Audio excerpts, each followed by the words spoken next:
മാലിന്യമുക്ത നവകേരളത്തിന്റെ ഭാഗമായി വീടുകളിലെ ജൈവമാലിന്യ സംസ്കരണം വിവരശേഖരണ സർവേക്ക് കഞ്ഞിക്കുഴിയിൽ തുടക്കമായി.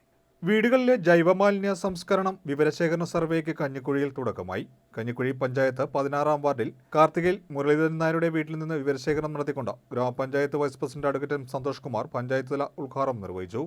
പഞ്ചായത്ത് അംഗം ഫെയ്സി വി ഏർനാട്, ഗ്രാമപഞ്ചായത്ത് secretary TF Sebastian, assistant secretary P Rajeev, head clerk Sudheesh, ward സമിതി കൺവീനർ ഷാജി കെ അവിട്ടം, അയൽക്കൂട്ടൻ കൺവീനർ V വേണുഗോപാൽ, രേവമ്മ, ഹരിതകർമ്മ സേനാംഗങ്ങളായ ശ്രീജ, ലത എന്നിവർ പങ്കെടുത്തു.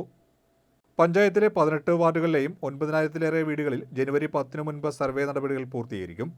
ചൊവ്വാഴ്ച പഞ്ചായത്ത് അതിർത്തിയിലെ എല്ലാ വിദ്യാഭ്യാസ സ്ഥാപനങ്ങളിലും ശുചിത്വ ബോധവൽക്കരണത്തിന്റെ ഭാഗമായി പ്രത്യേക വിദ്യാർത്ഥി അസംബ്ലികൾ ചേർന്ന് മാലിന്യമുക്ത പ്രതിജ്ഞ എടുക്കും. മാലിന്യമുക്ത പ്രവർത്തനങ്ങൾ ഊർജിതമായി സംസ്ഥാനത്തെമ്പാടും നടന്നുകൊണ്ടിരിക്കുന്നു. നമ്മുടെ ഗ്രാമപഞ്ചായത്തിൽ കമനീയം കഞ്ഞിക്കുഴി എന്ന പേരിൽ ശുചിത്വത്തിൻ്റെ ബോധവൽക്കരണ ക്യാമ്പയിനും നമ്മുടെ പഞ്ചായത്ത് മാലിന്യരഹിതമാകുന്നതിന് വേണ്ടിയുള്ള പ്രവർത്തനങ്ങളും ഏറ്റവും ശരിയായ നിലയിൽ നമ്മൾ സംഘടിപ്പിച്ചുകൊണ്ടിരിക്കുകയാണ്.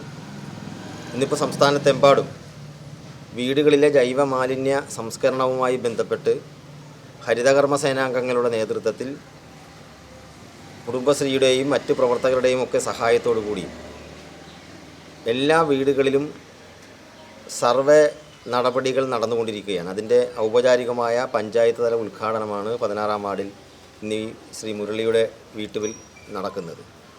തീർച്ചയായും കേരളം സമ്പൂർണ്ണ മാലിന്യമുക്തമാക്കുന്നതിന് വേണ്ടിയിട്ടുള്ള വലിയ പ്രവർത്തനങ്ങൾ കേരളത്തിലെമ്പാടും നടക്കുമ്പോൾ കഞ്ഞിക്കുഴിയും അതിനോടൊപ്പം ചേരുകയാണ്. ഈ പ്രവർത്തനങ്ങൾ കഞ്ഞിക്കുഴിയിലെ 9,000-ന് മുകളിലുള്ള മുഴുവൻ കുടുംബങ്ങളിലും ഞങ്ങളുടെ സർവേ നടപടികൾ ഇന്നിപ്പോൾ 18 വാർഡുകളിലായി ആരംഭിക്കുകയാണ്.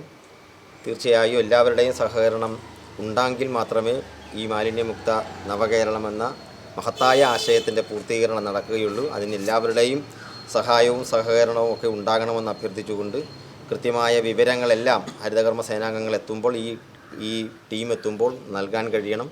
അങ്ങനെ നൽകി ഇതിനോടൊപ്പം എല്ലാവരും സഹകരിക്കണമെന്ന് മാത്രം പറഞ്ഞുകൊണ്ട് ഈ പരിപാടി ഔപചാരികമായി ഉദ്ഘാടനം ചെയ്തതായി അറിയിച്ചുകൊണ്ട് ഞാൻ അവസാനിപ്പിക്കുന്നു.